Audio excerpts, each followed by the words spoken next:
வணக்கம். சற்று முன் கிடைக்கப்பெற்ற மிக மிக முக்கியமான செய்தி ஒன்று வெளியாகி உள்ளது. எடப்பாடி பழனிசாமியின் வீட்டில் புகுந்த அதிமுகவின் தொண்டர்கள் அதிமுகவில் ஓபிஎஸ்ஐ இணைத்தால் மட்டும்தான் வெற்றி உறுதி.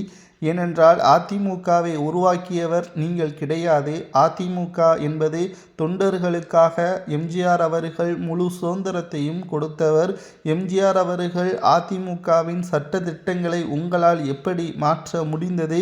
ஓபிஎஸ் அவர்களை வருத்தம் தெரிவித்து மன்னிப்பு கேட்டு அதிமுகவில் இணைய உள்ளதாக பேட்டி ஒன்றையே நேரடியாக செய்தியாளர்களது சந்திப்பின் பொழுது தெரிவித்திருந்தார்.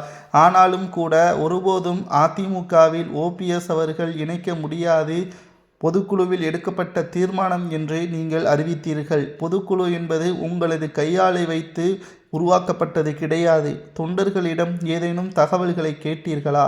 தொண்டர்கள் ஓபிஎஸ்ஸிற்கு எதிராக ஏதேனும் பதில்களை செய்தார்களா?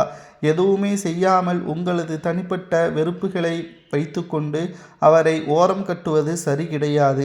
இன்னும் 50 நாட்கள் மட்டும்தான் சட்டசபை தேர்தல் நடைபெற உள்ளது. இந்த தேர்தலில் அதிமுக வெற்றி அடைந்தே தீர வேண்டும். ஏனென்றால் நிச்சயம் இந்த தேர்தலை பொறுத்தளவிற்கு அதிமுகவின் வெற்றிதான் அடுத்த 20 ஆண்டுகள் அதிமுகவின் நிலைத்தன்மையை உறுதி செய்ய முடியும். இல்லையென்றால் முழுவதும் அதிமுகவை பாஜக சூழ்ந்துவிடும். இதனால் தமிழகத்தில் பிரதான எதிர்க்கட்சியாக இருக்கக்கூடிய அதிமுக மாநில அந்தஸ்தையும் இழக்க நேரிடும். நோட்டாவுடன் போட்டி போட்ட பாஜக முழு அதிகாரத்தையும் பெற்றுவிடும். எடப்பாடி சிந்தித்து செயல்பட வேண்டும். தென் மாவட்டவர்களை ஒதுக்கி அதிமுக அரசியலை நடத்த முடியாது.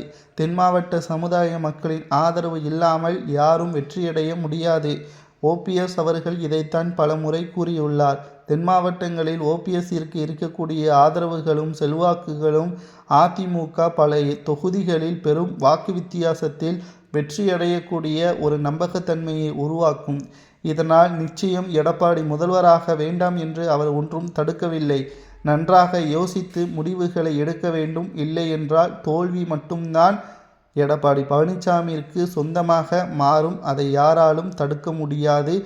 எடப்பாடி பழனிசாமி அவர்கள் கலந்து ஆலோசனை செய்து ஓபிஎஸ்ஐ மீண்டும் அதிமுகவில் இணைப்பதற்கான முயற்சியில் ஈடுபட வேண்டும். இல்லையென்றால் நிச்சயம் இன்று எடப்பாடியின் வீட்டில்தான் புகுந்துள்ளோம்.